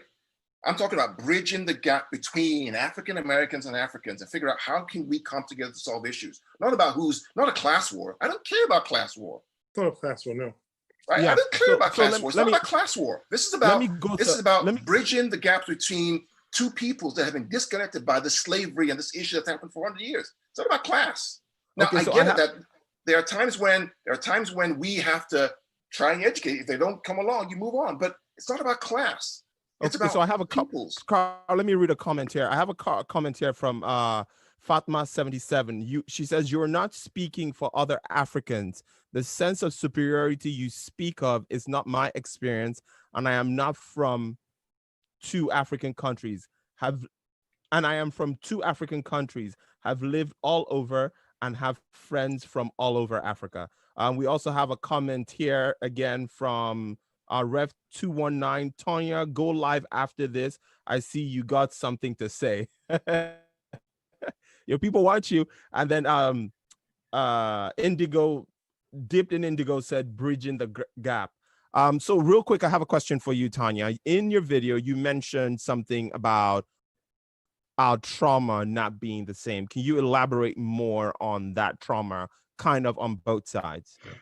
Okay, so I don't know what it was like to grow up in a colonial country, right? Or a Yeah. country that was colonized. But I know what it was like to grow up in this country that was ravaged by slavery and Jim Crow and now over policing, etc. I think that in Nigeria, being in a country that's majority Black, that has white colonial masters, is a different type of trauma. I think it's a more insidious type of trauma where people don't even realize that the trauma is there. Like here in this country, you can see, you know, the remnants. You can see, okay, so this person is doing this to me. This person is harming me. This person is killing people who look like me. They're lynching people. But I think in Nigeria, it's very different because there is trauma there. You know, there's trauma associated with the government and how the government is treating the people, you know. And so I think that it's easy for a person who was born into a different type of trauma to be able to see outside of that trauma. Like when I went to Nigeria, my experience is going to be different than a person who has been beat down by the Nigerian system. Like when I went there was a nihilism that existed in many Nigerians who had no hope of being able to ascend outside of their socioeconomic status, no hope whatsoever, that this is where they were born and this is where they will die and they will never be able to ascend from there. No hope whatsoever. And I think that for people coming into the situation with fresh eyes, because the trauma is different. So like a person coming here from Nigeria is not really going to be able to see and understand exactly how this system beats us down. You know, one of the questions that I have is that we can ask ourselves, what is it that happened to Africans? What is it that the United States did to Africans to turn them into what it is that you see today? Because all of the wonderful things that we see and love about Africa, what is it that happened that got the people to, you know, high out of wedlock rape and crime and poverty and low wealth and all of that other stuff? What is it that happened to Africans that got us to where it is that we are today? On this soil, what did this land do to them? Yeah. Well, I think that's exactly what we're talking about. Education. It's understanding what was done. And then until you educate yourself, you won't. One point I want to make though, Carl, I understand what you're saying about education. And again, I think it goes kind of back to what Tanya said, because education is looked at differently among the African-American community here. Because for years growing up in the African-American community, and you can correct me if I'm wrong here, Tanya, a lot of us here go to school, get an education, get a good job. Those are the three things that we always hear: go to school, get an education, get a good job. But when you see people who have gotten an education and they're still struggling, and now they're in a worse situation since being educated than you were, because let's be honest, a lot of African Americans come out with high debt when they go to college. Okay, TJ, yeah. Let me correct. So education, TJ, it's not education to get a job. I think this is the issue. When I say education, I'm talking about educating yourself about the issues that have plagued people of color for 400 years. Why? What happened in Elmina Castle? What happened in Badagry? What's the lineage? What did MLK go through? That's what I'm talking about. I'm not talking about being a good chemist or being a good doctor or being a good engineer. No, I'm talking about understanding the root issue that's causing the friction in this society. That's what I mean by education. So if I didn't clarify that, I'm sorry, but that's what I mean. I'm not talking about getting a job as a doctor or lawyer, engineer. I'm talking about understanding why CJ has this mindset and the struggles that his parents faced and his grandparents faced, and self in his shoes to understand how he feels and how he thinks. That's what I'm talking about, CJ. Okay. And then one of the things I want to ask Kene is, what commonalities do you see between what is the common thread between slavery and colonialism or colonization? Okay, so the common thread is colonization is just slavery in your own land. Okay, so you weren't really taken anywhere. So they come and they own your land and they place you where they want you to be, okay, in your own land. And then when they leave, you have no sense of ownership in your own land. So you don't build anything. You don't do anything constructive. You now destroy and consume. Likewise, slavery in the United States, you have no sense of ownership. Okay? So, but it's kind of different. You don't have access to the resources because you're not in control of the resources. When the colonizers left, a few of us had access to the resources, and we squandered and we destroyed. That now translates into corruption, because you don't still feel like you own it. You feel like you gotta take it all, because you never had a sense of ownership. You never had a sense that this was yours. So you haven't really the irony of it all is the most expensive real estate in Nigeria is where the colonizers built houses. Right. Till today. Yeah. So that's the common thread there. You have no sense of ownership. Yeah. Were the colonizers violent towards the people? I wouldn't say, and Carl, please correct me anywhere, I wouldn't say they were violent, but I think it was some kind of there was this mental conditioning that they were the ones who brought the value, and the way you internalize your value is by pleasing them. So I would answer that question. I would say yes. South Africa, when the Dutch and the British came to South Africa, how many Zulus did they kill? You watch Shaka Zulu, right? The movie Shaka Zulu? In Nigeria, were the colonizers violent? So South Africa, South Africa? In Nigeria, she wants to be specific to Nigeria. She wants to be specific. Were they violent in Nigeria, colonizers? I don't think so.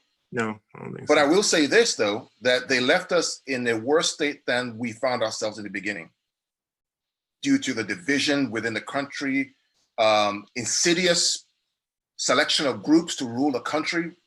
The joining of people who didn't exactly agree to be together. Correct. Knowing that they will never become really strong because they will always be at war. Think about this, Tanya. Let me give an example, right? So let's look at West Africa, right? So you got Nigeria, English speaking. What's next to Nigeria on both sides of Nigeria? You got Cameroon, who speak what? French. You got Benin Republic, who speak what? French. And after Benin Republic, you have Togo, French. Then you have, guess what, next to it? English, right? Ghana. Yeah. And then you have what next to it? French. You think that was by accident? No. It was a deliberate way to divide peoples of the same tribes into blocks that they could control. Yeah. So while violence and outright violence may not be as insidious as violent, may not be as bad as we think, but dividing people amongst tribes is equally as terrible. So what did the colonizers do when they came to Africa? What did they do when they came to Nigeria? What do you mean? Nigeria? So pretty much they controlled pretty much the economy, right?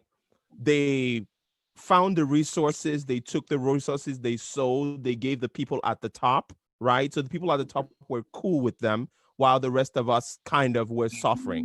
And they're still doing the same thing now with the oil, with all the resources. Whenever an African country, an African man, woman decides, I want to be strong for my people, I want to be that leader that makes these multinationals pay the taxes they're supposed to pay.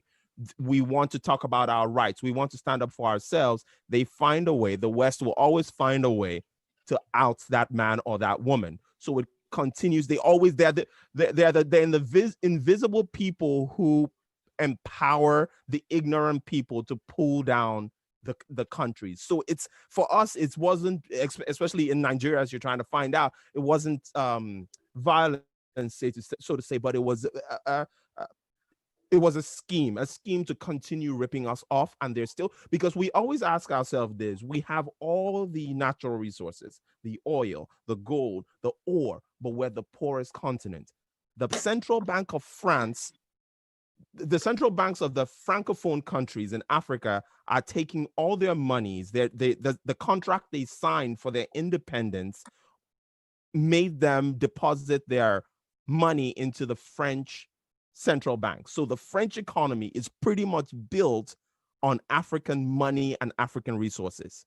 And this was a contract that they signed into. So what was the colonizers' reason for being there? Why did they say they were there?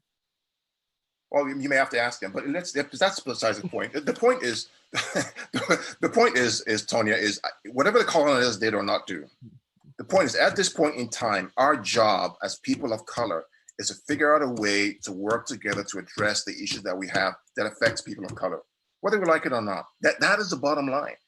And what I'm saying is that what affects African Americans here in America also affects us in Nigeria. It does affect us in Nigeria. I'll give you an example. The other day, I got this news that the African Finance Corporation had raised $500 million in Eurobonds to support private development in Africa. And people were celebrating. And I asked the question, why are we celebrating the issuance of debt from countries that are outside of Africa? Why can't we use our own natural resources to fund our growth? Right? These are the issues that we need to address as a continent, as a people. Not rely on Eurobonds from Europe or financing from the World Bank to address that. We have the resources. But how do we as a people from this point forward begin to work together to address this? That's the bottom line. And if we keep going back to the stereotypes of the past and asking questions about the past without addressing the solutions, we're going to keep perpetuating this nature that we have today. Question for Tanya, right? Tanya, I'll try. Somebody said we need to answer your last question. So somebody's going to answer your last question on why they came in the first place. But Tanya, do you think that it's possible for Black people to unite? As in, Black people on the continent, Black people in America to unite, to have a stronger voice, to be one in some way, shape, or form? Absolutely not. I think it's unrealistic, and I think it's actually hampering us from the movement by trying to get everyone to unite. There are pockets of unity, and I think that we can find other like-minded people and continue with the pockets of unity and do what it is that we need to do. And in terms of, we're talking about bridging the gap and educating us. And then when I ask a question and then people shifted, I don't know why the colonizers were there, and I don't know why they didn't leave. And I don't know what it is that made them leave. I think that those are questions that are important. I was going to say the same thing, because it gets to the trauma of what was done on both sides. I think we have to ask those. And I know people don't want to hear that. But in order for us to understand the trauma that you are talking about in your country, we have to ask those questions, because once you start to take those pieces and put them together, then you can unravel this knot. I know you. I know. CJ, let me ask you a question, CJ. Go ahead. Can I answer the question on the trauma? Let me tell you how the trauma works, okay? So you were colonized by the British. The British have gone. They've been gone for about, 60 years? Yep. But you were economically at the bottom. You didn't have anything. You knew poverty all your life. There's no system working for you. There's no institution working for you. You fly across the pond. You come to the United States. And all you want to do is get and work and become somebody, because you never felt like somebody back home. But see, now you just telling me that, I'm able to take that and wrap it into the story of who I am and my culture. I can draw those similarities and say, okay, so this is what they did to you. Here's what they did to us.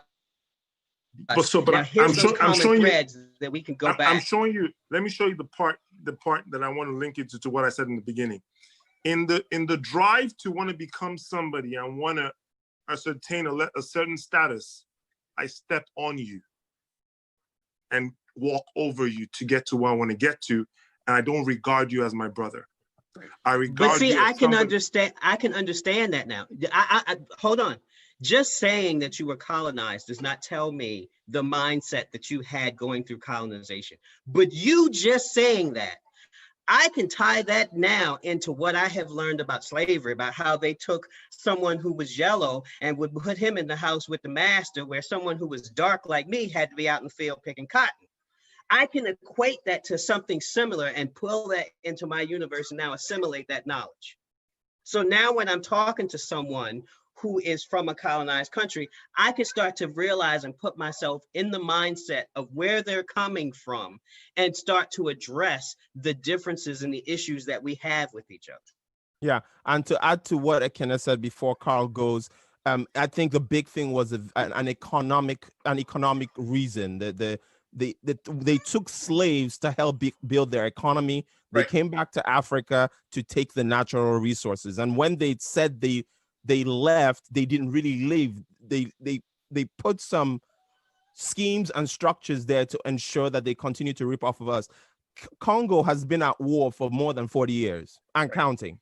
Warlords own different places, and they sell different minerals like cobalt. Every cell phone in the world has cobalt. All the material for making the airplanes they get them from Central Africa. And so the whole idea is to continue to rip us up. If Africa ever decides to stand up, the world will shift. It will pretty much turn upside down. If I African agree. countries get themselves If together Africa and say, hey, shut their borders down tomorrow, economies would stop. exactly. Okay, Yeah, go, CJ, Carl. there's one. Okay, Carl, go ahead. Carl, Yeah, I mean, the question, control, CJ, it's control, right? So after 60 years of independence, it's still control. It's control by making sure that people who are governing the countries do not have the interests of the people at hand. Thomas Sankara is a young general. I think Burkina Faso, what country it was. He was killed at 37. Why? Because he was still espousing this self-governance, this African centrism, this Pan-Africanism. It's control. And it still happens still today. Iraq and Iran, what happened there? The same kind of control. So But it's hard when you don't know where another person's coming from. Like my grandfather used to tell us all the time as kids, there's two sides to every story. There's your side, the other person's side, and somewhere in the middle is the truth. right. Well, we have, you got Africa on one side and you got America on the other. And I think that when you sit back and you say, oh, well, that doesn't matter. No, it matters, because you have to get those similarities before I can start to understand where you're coming from.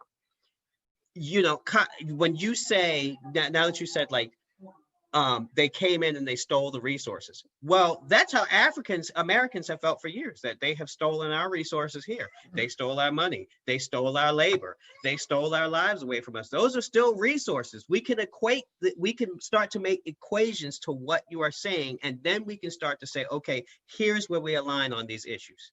CJ, let me tell you one key difference. Okay? With colonization, right? Those who came stepped on our resources. Okay? With slavery, they stepped on you. Okay? So what was damaged with slavery was the African American. What was damaged with colonization was the resources of the land and the ability to manage it. That is why it's still kind of difficult for a white person to make an African feel inferior, because it's not there. It wasn't done. It's not in us. Does that make sense? So that's the difference. So, and I'm saying that the point I've been trying to make is, so it's then easy for the African immigrant to come here and find some similarities with being white. I don't know if you understand what I mean. No, I got you now. And then when we find that similarity, we use that as a card to separate ourselves from you. That's the point I'm making. I don't understand, because there was somebody on this broadcast who said that there was a feeling of inferiority. Wasn't that Ekene who said that? No, it wasn't Ekene. Was it Michael? And that because of the feeling of inferiority, they came to the United States to then feel superior to someone else? No, I don't remember that.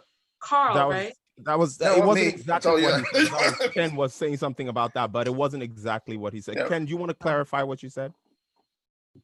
What I was trying to say was, I was trying to say that when you I'll break this down in two minutes. The different classes of people that come here. the different classes of Nigerians that come here, okay? And certain classes have been stepped on by certain classes. So when they come here, there's a sense of feeling inferior back home from their fellow Black people, and they come here and they want to wipe that all away, and they want to feel superior, and it's easy to look down on people. Like, it's easy to do that, okay? There's the ruling class in Nigeria. You've never felt inferior in your life, never. So when you come here, you just assimilate and just blend right in. And if you're not careful, you find yourself blending right in with the white community. Not saying you're not Black, but it's easier to just blend into that, because guess what? You're going to college. You're going to have a bunch of white friends. Let me be honest with you. Most Nigerians who come here as educational immigrants have more white friends than African-American friends. That's the honest truth. Unless you're involved with sports, playing basketball, or some other thing that brings you close to African-Americans, Carl, if I'm wrong, please correct me. 100% correct. 9 times out of 10, correct. An educational immigrant has more white friends than African-American friends. Which is why we're trying to figure out, why is that happening? And how can I change that? How can I learn from that? And Ken is 100% correct that most people of a certain class, if you would, and I hate that word, probably have more white friends than African-American friends. And the question is, why do I have that? And how does that impact me and the way I think? I think there's a little bit of cognitive dissonance in people who are claiming that they do not feel inferior to whites. I think there's a little bit of denial and cognitive dissonance, because I think that there is an overall feeling of the superiority of white people, as well as I don't agree. Tanya, on that one, don't agree. The higher value of, yes. If I may, Tanya, I think there's a little bit of denial if we say absolutely, that. I completely disagree, Tanya. Here's why, right? It's just now when I look back at my life, I began to think to myself, oh, wait a minute, hold on. I mean, okay, that guy was racist. I didn't think about it then. True. Coming here, like, hey, if a white guy behaves stupidly, that guy's just stupid, man. What's wrong with you, man? Get out of my face. Right. That's what we think, right? Some people went to school in England where there's one Black kid and midst of 1,000 white kids. They didn't give two, right? They're just a human being. He's just being stupid. It's now where we understand the situation, the context, where we would say, wait a minute, that guy was actually being racist when he said that thing or behaved that way. Right. Now it's beginning to dawn on us. But most Africans who come from a certain class, again, I hate that word, they don't give two about what happens next. You can run, I can run. You're smart, I'm smart. I'm first in my class. I got money. I got a PhD. I got a first class degree. What do you have, right? I'm faster, stronger, smarter than you. I don't care. But now we look back and say, so that's why I didn't get that job. Oh, so that's why this guy acted that way. Well, that's why I was pulled over. And we're trying to bridge that gap, Tanya, between why do I think that way? And here's the reality. What do I need to understand and educate myself on so I can better identify? I would agree with that if I didn't see with my own eyes, right? And I think that it's part of the insidiousness of colonialism that people think that they don't feel inferior. They think that white people are not superior. However, okay, you're shaking your head, but I think that that's part of the cognitive dissonance. I think that's part of the programming, because I saw with my own eyes. I was at Tanya. I don't know what you saw, Tanya, but I'm telling you from a Nigerian perspective, from an African perspective. Can I finish my sentence? Go ahead. I was at Silver Fox, and there was a Caucasian girl there who had butt implants, and they were obviously butt implants. And when she came out, Black men from all over the club ran out and poured so much money on her that there was no money left for the Nigerian girls who came after her. When I started my matchmaking business to connect Nigerian men, to connect West African men with Black American women, you would be surprised by the amount of men who were salivating to get at a white girl, salivating. So Tanya, let me just answer that question real quick. So I don't know who you dealt with or who you hung around with when you're in Nigeria, Tanya, but I'll tell you this, the folks that I hung around with, they don't give two if a girl's white or Black. They don't give two. As long as, I tell you what, if she can't cook, she ain't getting into the household. I mean, cook a Nigerian meal that's salivating, that's nice. If she doesn't have respect for parents, if she's not smart, she's not educated, she's not getting anywhere. So let's be clear. I'm just saying that I don't know who you hung around with, but the Nigerians that I know are people who respect and have some jollof rice. I don't know if they want to get married, but I'm telling you, chomping at the bit. Are you going to have white girls? Tanya, hey, Carl, let me say this. Tanya, let me say this. Have you asked us? So much money, she had to go get a pillowcase from the back to fill her pillowcase up with money. Tanya, ask the two Nigerian guys here. Ask the two Nigerian guys here. If they ever dated a white girl or married to a white girl. None of us are. Married. None of us are. Now see. Listen, if we're going to have an honest conversation and talk about bridging the gap, I didn't say anything about getting married because, as you know, the parents are the ones who are like, don't bring XYZ home. So there's a difference between what it is that you roll around with and what it is that you walk down the aisle with. Because I'm telling you, chomping at the bit. No, that's a heuristic. And remember, anecdotal evidence is not evidence. I'm telling you, Tanya, you have a sample size right in front of you. Let me say something.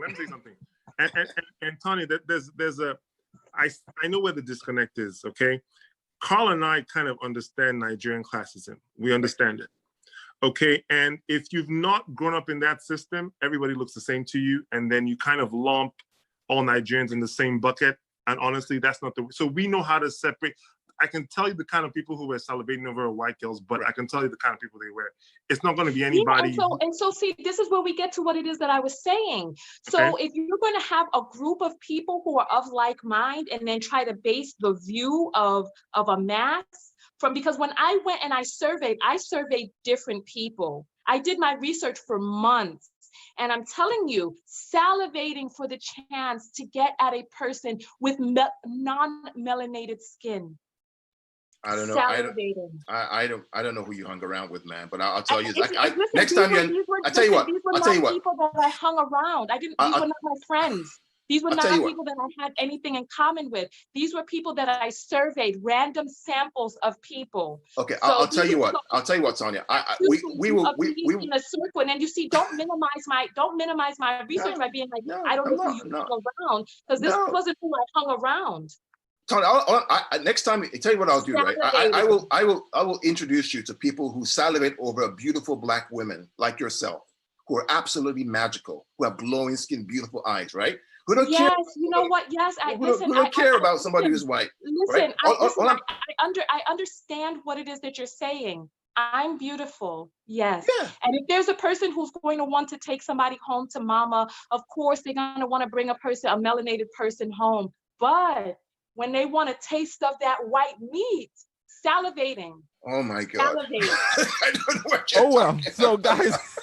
Are you ready to have that conversation? We're having a conversation right now. No. We're having a conversation right now. We're having a conversation right now. That has nothing to do with bridging the gap. But I'm telling you guys, we're almost out of time. I'm going to start from CJ. CJ, you're muted right now. CJ, you're muted right now. I was going to say, CJ, I disagree with that perspective. Real quick, CJ, speak about this, then make your closing comments, okay? Okay, so I was going to say, so I'm just looking at this from the point of a social scientist, Carl.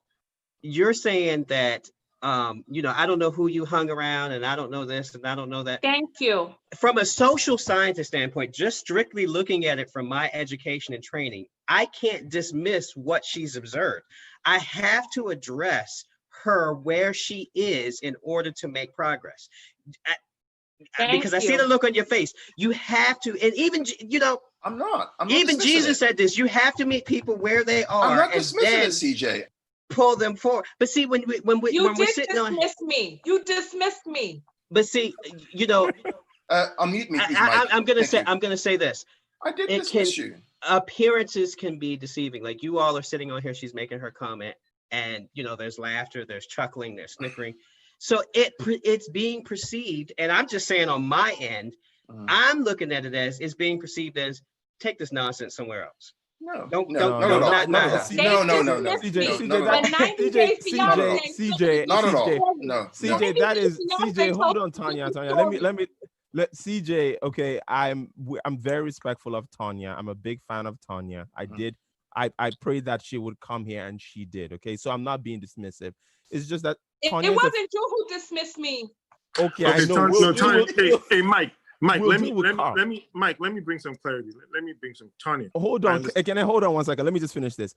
So CJ, there's no doubt, me, Ekene, and I'll speak for them. Me, Ekene, Carl, we respect Tanya, we respect women, we respect our mothers, we respect our wives. From what Tanya was saying about these men who were chomping at The the bit, chomping at the bits of some white women. Again, maybe there's some people that way in terms of just being fascinated of someone they've never seen before or they've never interacted with before. But most of us, I can speak for myself. My wife is a beautiful Black woman. I never dated a white woman before. I'm not exactly. I'm fascinated with people, you never not rolled with around with the white meat? What? Are you going to say you never tasted of that white flesh? No, not interested. So CJ, go ahead with your point and finish up. But I just wanted to be clear that we're not trying to be dismissive of Tanya. No. But my point was just, so let's just say I just popped on here and she's making her point and I see the snickering and the giggling and the laughing and like, oh, come on. It seems dismissive. I don't think for a minute that you're dismissing her, but it's like, I think they were dismissing me because they said outright, I don't know who you were hanging around. Okay, Tanya, let me explain. Let me explain? Let try to explain. Let me explain. Tanya. Since it's towards me, let me explain. Okay, so this is where again we break down in our relationship, understanding where we are. When we talk, Black, Nigerians talk, we jest and we make fun of stuff like this. The fact that we're saying, who are you hanging out with, Joe? Doesn't mean that I'm dismissing everybody in your whole circle, but it's part of the jest and it's part of the discussion, right? But you know what? Listen, we're talking about bridging the gap. Ask me what research I did. I'm telling you. Then you try to disrespect my research without. I'm not disrespecting your research, Tanya. I would never. What I'm saying is that I don't know people who think like that, Tanya. As I'm saying, I don't know who you've been hanging around with. Though the people I hang around with are not the ones who want to look at Weibo meat. That's what I'm telling you. I'm your guest. Hang around with. Your guest can't speak. Is it what you're telling me? No. Or is it that you want me to be quiet so that you can have the panel that you typically have? You want me to shut up? No, speak on, Tanya. All I'm saying is that I don't know who you're hanging around with. Carl, let Tanya speak. Okay, madam, speak. Okay. You dismiss what it is that I was saying because you don't know people like that. Anecdotal evidence is not evidence. I'm telling you, as a social scientist, I surveyed the population before I started my business. I surveyed for months. And I'm telling you what it is that I came across. And you're telling me that it's not so. Just because you know a few people who tell you that they are not chomping at the bit. But when they come into contact with a person who is surveying them, a matchmaker who may be potentially able to match them, and then their teeth start chattering and they start. and Tony, all I'm saying is that I don't know people like that, right? The people I've hung around with, I don't know who they are. Now, am I saying that everybody's like that? No. But the people I hang around with don't shake their teeth over a woman's yash. That's what I'm saying to you. That's what I'm saying. Okay, so let's CJ finish up so that we can move to the next. Well, I'm going to say this. I do want to say this. There, everybody wears a mask, and you're one way around your friends, and you're one way somewhere else. We all wear different masks at different times of the day. And I'm going to tell you, there's some people that I dated that it was like, I know I can't bring this person home. I can't bring this person around my friends. Then there's the people that I brought home. So. I can't dismiss precisely what she's saying because I know from doing social science experiments like this, like what she's saying is true. Because I'm not dismissing. I'm saying is that I'm not dismissing. I'm saying that I don't know people like that. No. I understand. We need to wrap up. Let me, Tanya, you're going to make your point when it's your turn. But here's the thing. So here's my point. total point at end of it all. You have to meet people where they are. You know, you have to be willing to answer the difficult questions, the silly questions, because to you or to me, a question may be silly. I've looked at that. You know, they have that saying, "There's no stupid question." No, there are some, but I still have to answer it because my answer is going to determine potentially changing this person's mind. We want to change how Africans and African Americans see each other. I have to agree to a certain extent. You can't just have everybody with a like mind at the table saying, yeah, let's all go in this direction. You can't. One of the first things that we learned in social science was you have to have dissenting arguments. Because if you're around like-minded people, all you're going to get is the same thing. So when you do hit that dissenting argument, you're going to be lost. You're not going to know where they're coming from. I don't know how we went from bridging the gap to white meats. I don't know how we got here. But see that to me is still bridging the gap, because what she's saying is, I observe this, and what she's asking for is, can you explain to me why I'm observing this in my research?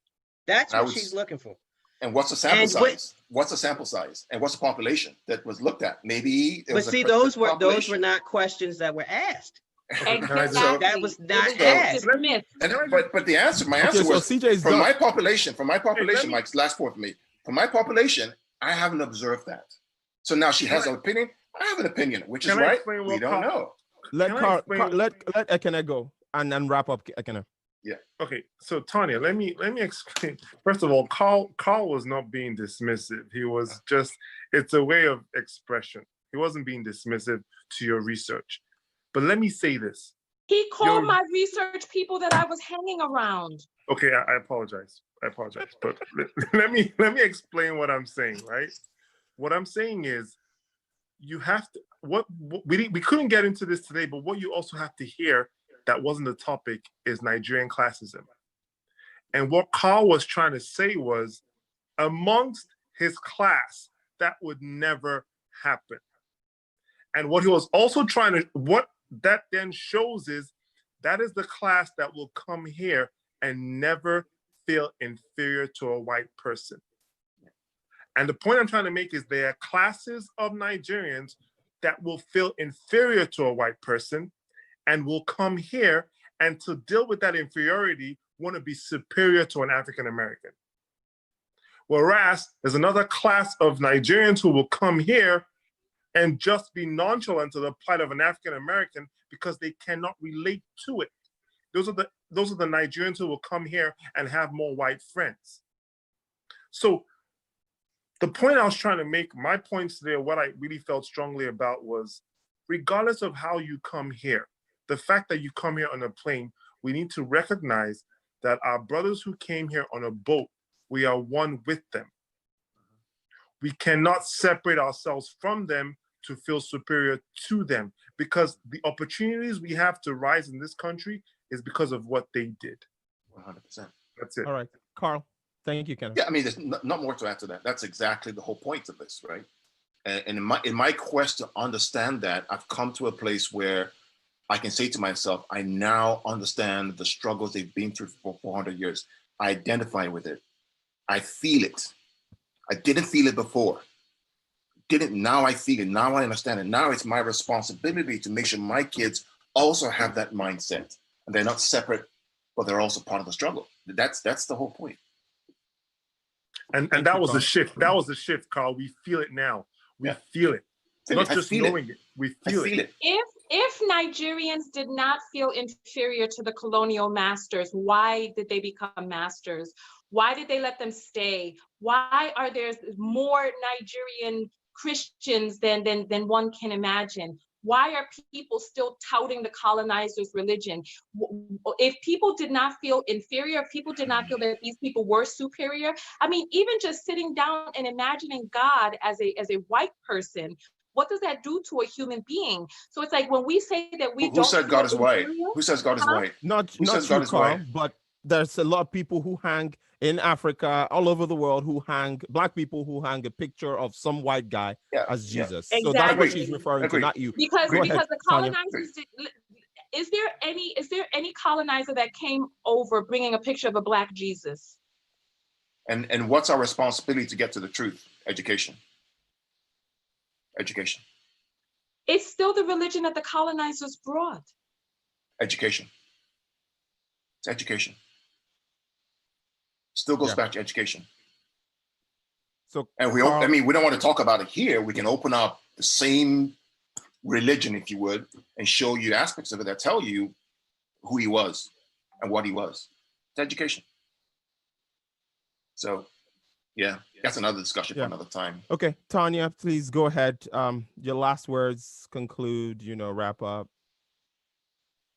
If I were to wrap up, I would say that it's important that we have different points of views in our discussions, and that if we are only going to be of like mind on a panel, that we spend that time talking about solutions, and not dismissing people who have a different point of view, and then chalking it up, and then saying that, so listen, I made my video.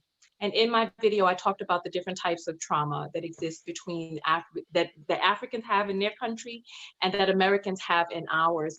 And I think that I feel like we can't really have an honest discussion when people are going to say things like that Nigerians don't feel inferior to white people, that they don't feel that white people are superior, yet were ruled by colonial masters and felt that the colonial masters did their country well and that did their country good. I interviewed one guy who said that the one mistake that the colonial masters made is that they left too soon because they brought the culture, they brought the civilization, and that Africans, I have the video up on my page, and that Africans were not good at governing themselves, that the white people are more gentle and all this other stuff. And so when we say that Nigerians don't feel inferior and that they come over here not feeling inferior, and that the reason that they assimilate with white people is because of that lack of feeling of inferiority, or that lack of feeling of being equal, I think that that's where we fool ourselves. And I think that there's I think there's some things that are deeply embedded that we're not addressing. I see you shaking your head. I see you. So go ahead. I mean, I feel like we can't have an honest conversation if we're not going to have an honest conversation. So I think again, Tanya. So just to wrap up on my own, guys, we spent so much time. We're about to end this. Thank you to everyone on YouTube that has been commenting. Sophia, Choco Cat, Dipped in Indigo. You guys have been here for the entire time. Thank you so much for joining. Ref 219, Danny World, Light, E. Deshawn, Blue Hippie Goddess. Thank you, everyone, for joining. So to wrap up, I guess maybe one of the things that we did is that we had a couple of people who were very like-minded and didn't present maybe some of the people that you might have in your experience or the people you might have interviewed, and we don't have them here. So we don't have that that distinction and to be able to have that conversation, because with them, I also agreed when I came to this country 18 years ago, in the way I define inferiority complex, I get what you're saying about how Africa, Nigeria collectively succumbed to the power of these white people or colonizers that came in. But I get that. But when I came in just to say standing toe to toe with a white guy, what can you do? Are you smarter than me? Are you going to be number one in the class? I'm going to be neck and neck. We'd never felt like, oh, I can't do it. He's white. He's better than me, so I can't do it. But you spoke to an African, and I agree. There are people like that who have that mindset that maybe white people are better. But for some reason, the guys on this panel, I probably chose the wrong people. I should have chosen either Brock Carlo or Kenneth, one or the other, and somebody who might have thought that, they're inferior to white people. But all the same, I want to thank everyone. Tanya, I really appreciate you for taking the time out to be here. Thank you so much, CJ. Thank you, Kenneth. Thank you, Carl.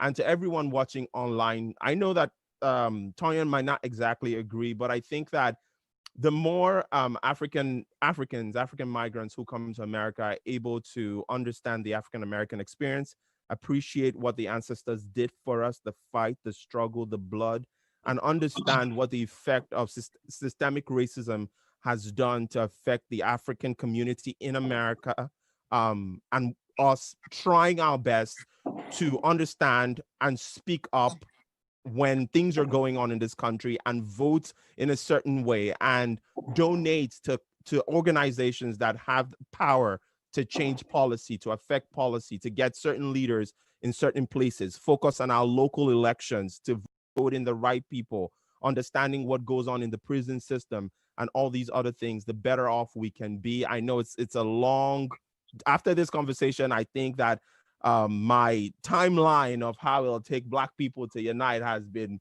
extended. But I think that the little we can do to love one another, to look at somebody and have empathy and say, hey, what's going on? I really want to know about this, the better that we can become. So thank you all very much. We love you.